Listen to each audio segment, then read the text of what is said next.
Well, we're in the fourth week of our series, Let There Be Light.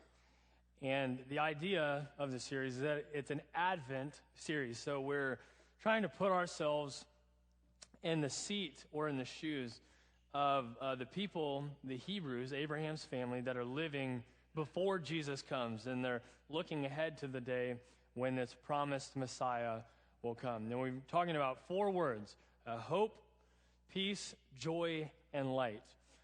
2 weeks ago, we talked about hope. Parker preached on hope and this idea that even in the middle of the first humans being exiled from the garden, there's a promise of this descendant that's going to come. And when this descendant comes, he will crush the head of evil. And Parker talked about all these different times throughout the story where this descendant is referenced or promised, talked about. And so there's hope in this coming king.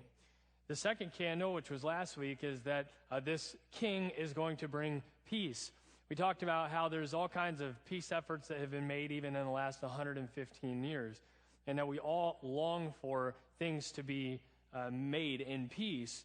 But the problem with peace, the way that we lost peace, shalom, the interwebbing of all God's created things in perfect symmetry, we lost it when humans left the garden. So the fundamental problem that makes people not at peace with each other is that people aren't at peace with God. And so the Messiah will come and he will make peace between God and humans, but also peace between humans and humans, between humans and creation as well. And this morning we'll be lighting the third candle, which is that this king will bring joy. This king will bring joy. What comes to mind when you think of the word joy? Maybe it's a thing, maybe it's a person. You know, you're like, that person is so full of joy. Maybe it's you. You're like, I'm so full of joy. I don't know. Who is a person that you would say is very full of joy?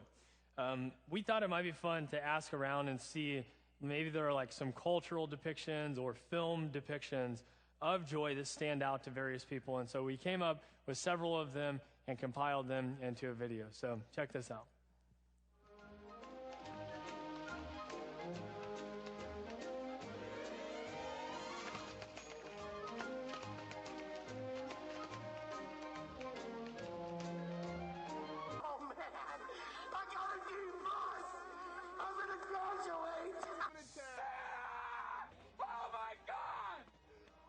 Here? I know him. I know him. The Cubs win the World Series. Bryant makes the play. It's over. And the Cubs have finally won it all.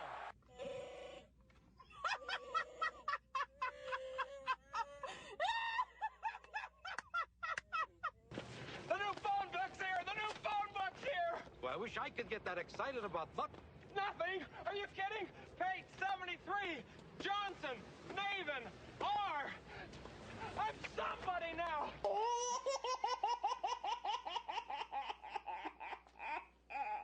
I just want to capture the moment. How I'm feeling. So she knows I was this excited.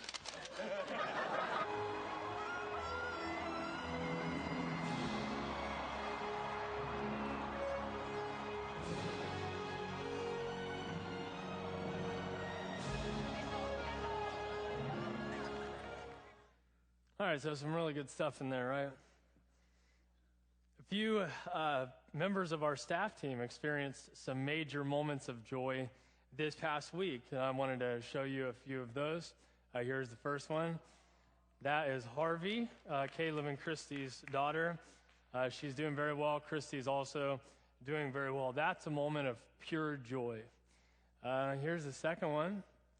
That is Mackenzie and Caleb right down here. They got engaged this weekend, so that's pretty fantastic. Congratulations. That's also a moment of just pure joy. And so these are some of the things that come to mind when we're talking about or thinking about joy. Isaac Watts, who is kind of known as the father of writing English hymns, he wrote a lot of hymns that you probably know.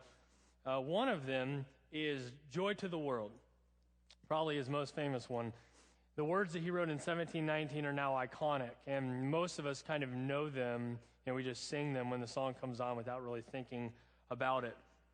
But I'm going to read some of those words to you, and I would like you to try to hear them like you're hearing them for the very first time.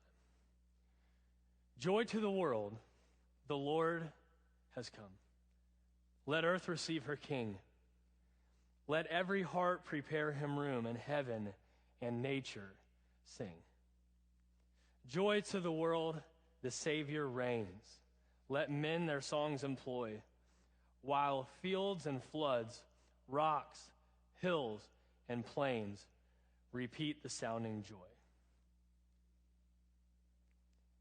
His inspiration came for this song from Psalm 98, and that's the text we're going to look at this morning. Here's what it says. Make a joyful noise to the Lord, all the earth. Break forth into joyous song and sing praises. Sing praises to the Lord with a lyre and the sound of a melody. The lyre is like a stringed instrument that looks kind of like a harp. I think it sounds like a classical acoustic guitar kind of thing. With trumpets and the sound of the horn, make a joyful noise before the King, the Lord. Let the sea roar and all that fills it, the world and those who live in it. Let the floods clap their hands. Let the hills sing together for joy at the presence of the Lord, for he is coming to judge the earth. He will judge the world with righteousness and the people with equity. So there's a phrase in here that's repeated, make a joyful noise. That's actually just one Hebrew word, but we need a whole phrase to capture it. Make a joyful noise.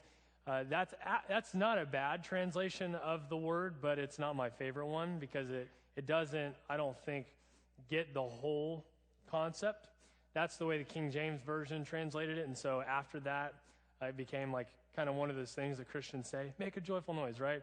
It's a common Christian lingo, so a lot of English translations preserve that. That does happen.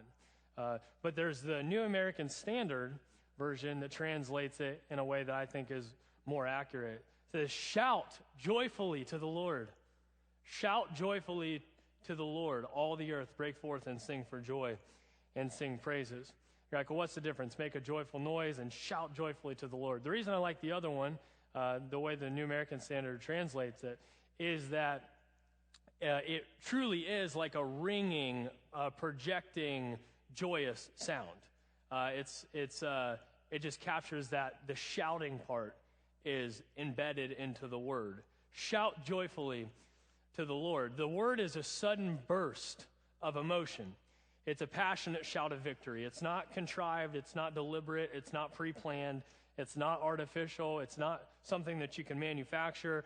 It is a spontaneous, unplanned response to something that you're seeing or witnessing happening before you.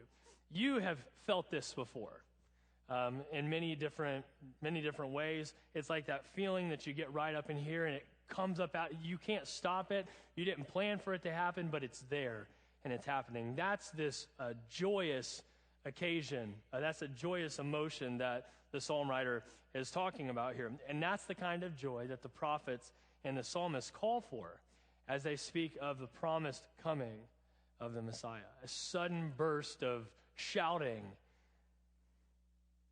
and emotion. I was thinking, what's an example of this kind of sudden burst of emotion? What's a time when someone shouted for joy spontaneously? And I remembered this thing that happened a few years ago in a college football game. And so I went back and watched, and I was like, yep, we need to show that because it really captures this like real organic, raw, unplanned response. This play is now gone down into college football folklore. It's called the kick six. Is anybody familiar with that, just by the phrase? Kick six. It's one of the most fascinating plays in college football history. Some would say it's the best one. So if you don't get anything else today, you get to leave having watched one of the best plays in college football history. So here's the setting. Alabama and Auburn are playing. That's a real heated rivalry. Picture Ohio State, Michigan kind of intensity. Okay? And Alabama is ranked number 1 in the country. They're also the 2-time defending national champions. And if they win this game, then they're going to go to the SEC championship, and they'll probably be playing for their third straight national title. Auburn, not far behind, they're ranked number 4 in the country. And they're playing in the annual game that they have. So this is real high stakes. And Auburn was losing. They just came back to tie the game with 32 seconds left, 28-28. And Alabama is driving, and they're able to get into field goal position. And actually, as I was watching this last night and thinking about the whole setting, the officials actually put a second back on the clock. The game should have been, at first it seemed like it was over. It was going to go into overtime, but the officials put a second back on the clock, which enabled Alabama to be able to kick this field goal and possibly win. 57-yard field goal. And what happens next will forever be enshrined in college football history. It's an amazing play, but what I want you to listen for is the announcer's reaction. Okay? Watch what happens to the announcer's voice when the player gets around the 35-yard line. Watch this. Well, I guess if this thing comes up short, he can field it and run it out. All right, here we go. 56-yarder. Does not have the leg. And Chris Davis takes it in the back of the end zone. He'll run it out to the 10, 15, 20, 25, 30, 35, 40, 45, 50, 45. There goes Davis. Oh, my God. Davis is going to run it all the way back. Auburn's going to win the football game. Auburn's going to win the football game. He ran the missed field goal back. He ran it back 109 yards. They're not going to keep him off the field tonight. Holy cow. Oh, my God. Auburn wins. Auburn has won the Iron Bowl. Auburn has won the Iron Bowl in the most unbelievable fashion you will ever see. I cannot believe it. All right, for the sake of our service, we do have to cut that clip short. He goes on like this, for several minutes. But this is a raw, sincere, unplanned, and completely full of passion moment. I checked with Milt. Milt is a huge Auburn fan, and he confirmed that this is not the national ESPN broadcaster. This is the Auburn broadcaster. So he's an Auburn fan. He's passionate about it, and he's experiencing this on the spot. He didn't know this was going to happen. He did not pre-plan what his response would be if something that's never happened in college football history would, happen tonight. Right? This is completely raw and sincere passion coming out of him. And that's for college football. Right? We're so accustomed to these kind of emotions arising just in the sphere of sports. It's one of the only places this kind of emotion still exists. Right? We don't connect this kind of emotion with worship, right? Or with our response to God.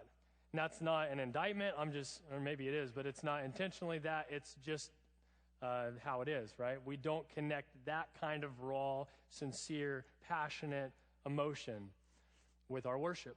Yet the psalm writers call again and again for people to shout out in joy to the Lord, to break forth spontaneously in song and dance. But they go beyond that. They speak of an ongoing chorus that's rising up out of nature as the fields clap their hands and as rivers proclaim the greatness of the glory of God. In other words, heaven and nature sing. Do you find it strange that this is the kind of reaction that the Messiah induces in people? This majestic shouting, coming up out of you. Is it strange that it induces that kind of response in people?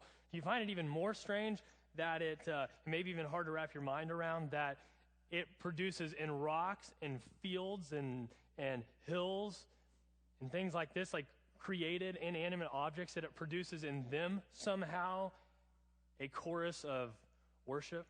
What could possibly bring about this level of passion and excitement? What could possibly do that? Well, the psalmist says, the presence of the Lord. for he is coming to judge the world with righteousness and the people with equity. What does that mean? What does it mean that the Lord is coming to judge with righteousness and equity? Well, it means that the Messiah is coming to set things right. He's coming to make things new. He's coming to birth a new creation. God's plan of redemption and restoration will be revealed in the Messiah. Sin will be paid for. Death will be conquered. Fears will be stilled. Strivings will cease. Tears will be wiped away. Wrongs will be made right. Curses will be broken. Fractures will be mended. Justice will flow. The cracks in the infrastructure of the created order will be cured. The Messiah, the psalmist and the prophets say, is coming to counteract the decay that's happening in our hearts, the brokenness that's happening in our relationships, and the injustice that's happening in our world. And so when you see him coming, it's cause for a shout of triumph, a spontaneous and sincere, raw response to sing, to dance, to feast with the rest of creation. There's a part of Joy to the World that I did not read before, and it captures this well. It says, "No more let sin and sorrow grow, nor thorns infest the ground. He comes to make his blessings flow as far as the curse is found."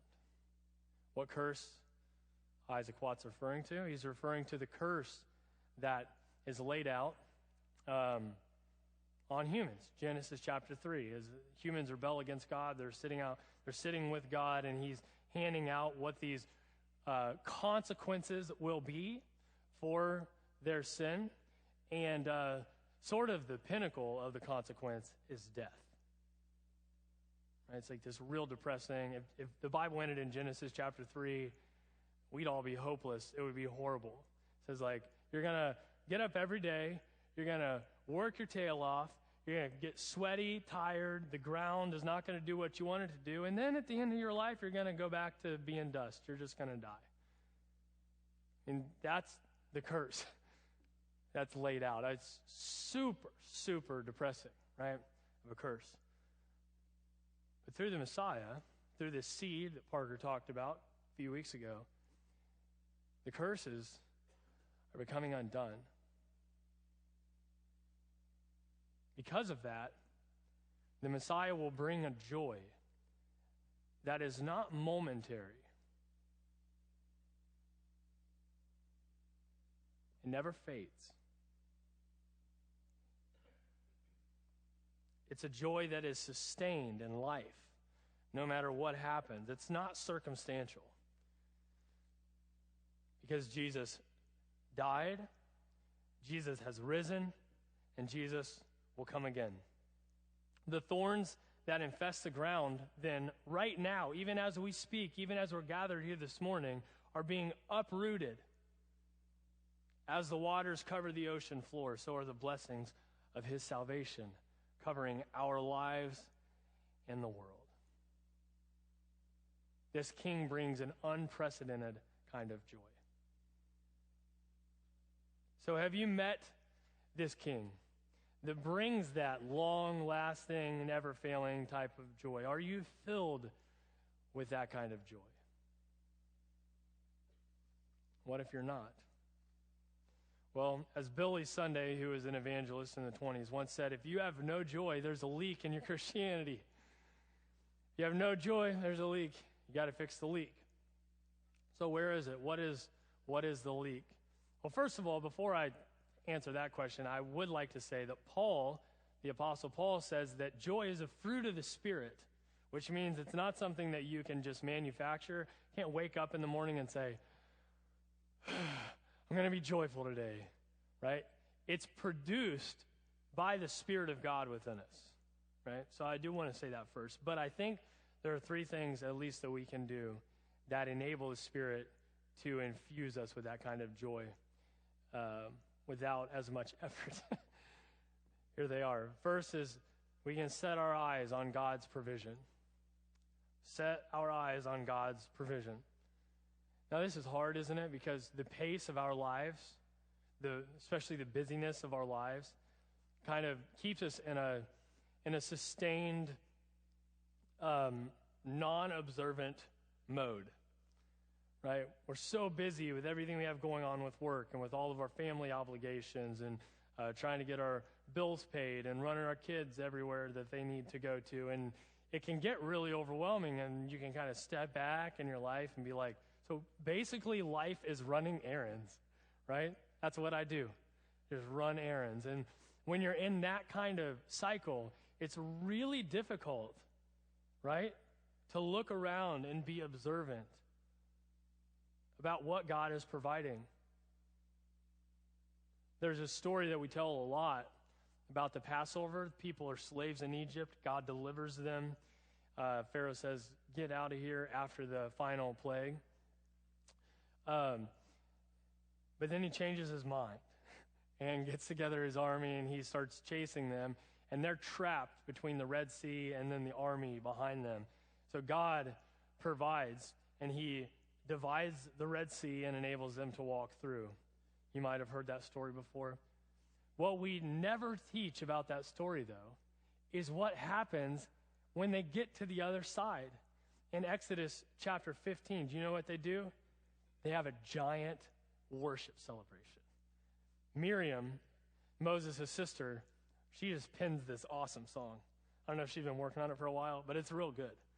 And she leads the whole congregation, and they grab their tambourines, and they're dancing around, and they're singing. They're just having this incredible moment of joy, of spontaneous response to what God has just done. So, as we're focused on God's provision, it enables us to more spontaneously respond to what God has done, right, around us. But these aren't just the big moments in life, because there are those, right? There's those big moments where God just does this incredible thing. Incredible act of provision, financially, maybe with your health, whatever. There's this thing that happens, and it's huge, and it's monumental, and it's impossible to ignore. But what about all the little moments in your life where God is providing for you? What about that, causing a spontaneous reaction of joy in you? What about waking up in the morning and looking at the sunrise, which is coming up again? Right? What about that causing you to burst forth with worship and praise from this place of joy? What about the fact that we're all sitting here breathing right now? I mean, there's some constant provisions that God has given us. There's these intermittent ones too. Some of them are big. Some of them are just real slight, momentary. I can't even mention all those things. But when you're led by the Spirit, when you're looking around for how is God providing, you see it, and it sparks joy in you. Second thing we can do is set our eyes on God's glory. And for this, I thought that I would talk about Buddy the Elf. Some of you are... Thank you. Okay. So we showed a clip from that movie. If you've never seen it before, it's a very funny movie, I think. But the thing that makes it so funny, the thing that allows us to kind of make fun of it and laugh while we're watching it, is that Buddy is so sincere. He's ridiculously sincere. He doesn't have a hint of cynicism that regular adults should have, right? They tell us about life. There should be this dose of skepticism with which we walk through life and encounter everything. Buddy doesn't have it at all. And so if there is a plot or a storyline to Elf, which is debatable, it would be this, that there's a girl named Jovi and a guy that is Buddy's father named Walter Hobbs, and they're stuck in this mundane existence. They're truly looking at everything with this just pretty heavy dose of cynicism. They've been real tainted by what they would call reality. And so they don't know what to make of Buddy at first. I mean, they think he's crazy. They actually want to put him in an asylum. This guy is nuts. Well, that's their first reaction. Their second reaction, as it kind of comes along, is almost like an interest. It's almost like they're like, well, what is it that's different about him? And they're kind of drawn to it, right? And then at the end of the movie, sorry, spoiler alert, but you shouldn't watch it for the storyline anyway, is that Jovi and Walter Hobbs, they come around and their eyes are opened to beauty and their eyes are open to wonder, and they see things in a way that they've never seen them before. And some of you are like, this is ridiculous. You've been talking about setting our eyes on God's glory by talking about Buddy the Elf for 3 minutes.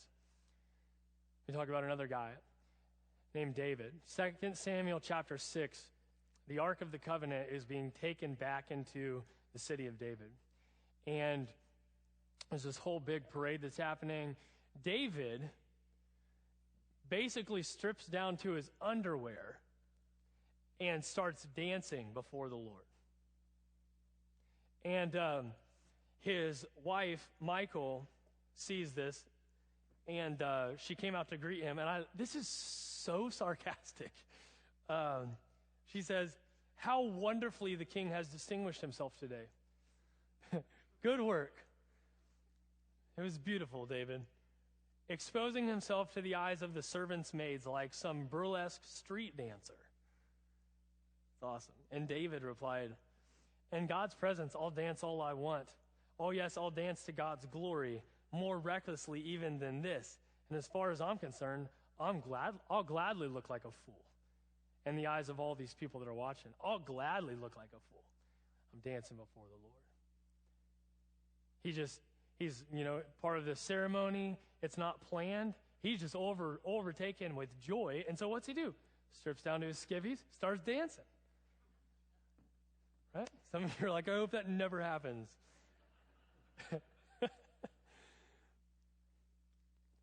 But our worship flows from this spontaneous joy. It should. Our response to God, though, is often not rooted in our joy.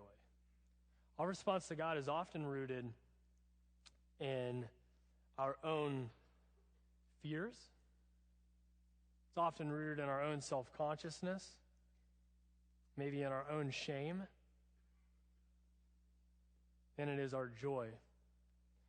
It's more about us, frankly, than it is about Him and responding to His glory. When we set our eyes on God's glory, what happens is we lose sight of ourselves and lose sight of our circumstances. We lose sight of our preferences, and sometimes that means we lose sight of our dignity and maintaining it for the sake of everyone else around us, because we want to respond properly to the Lord.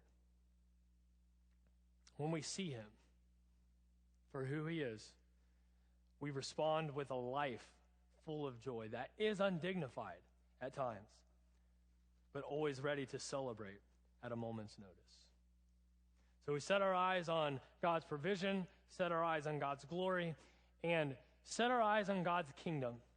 This is in line with what we were just talking about before. Jesus is reconciling all things. He's putting the world back together.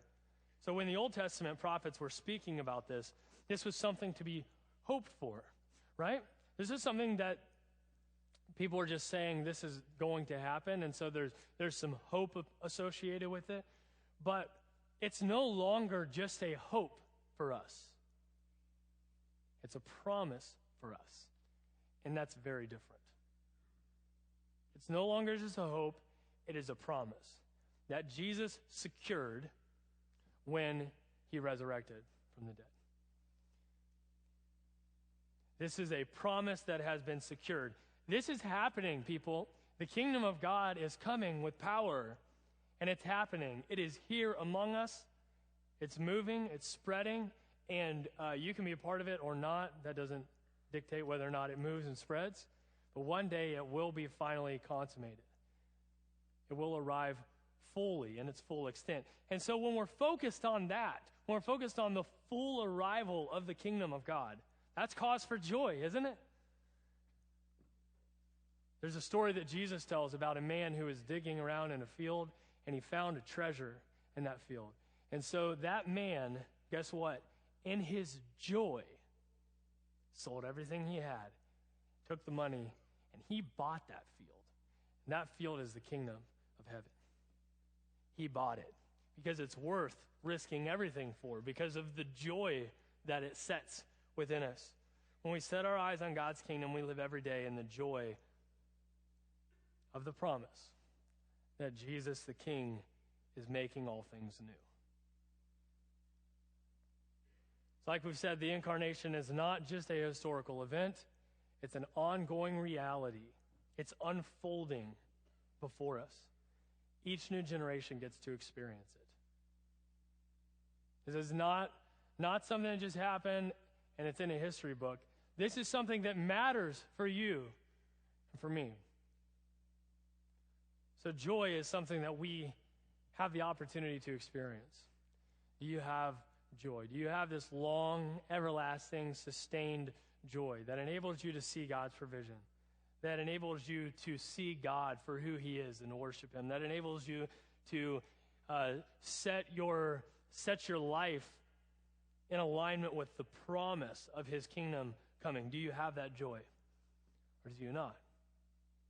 Maybe you've never met this king. So you're like, no, I don't. Would like to invite you to come and meet him today. Maybe during the season where everything is bright and merry, you don't feel bright and merry. You feel depressed. Maybe you feel hopeless. Maybe you feel like there is no peace, there is no light, there is no hope, and there is no joy. We've already mentioned 2016 was a rough year for our world. It could have also been a really rough year for you for any number of reasons. So if it's hard for you to get up in the morning and to be filled with this joy, I'd like to invite you to come forward during the song, because we're going to have a prayer over you.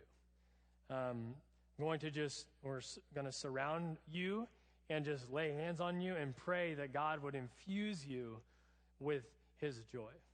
So those are the two invitations. Maybe you've never met the King and you need to meet him today because he's awesome. The second is that maybe you just have met the King, but you just don't feel his joy right now. We want to pray for you. So let's stand and let's sing this song together. Joy to the world.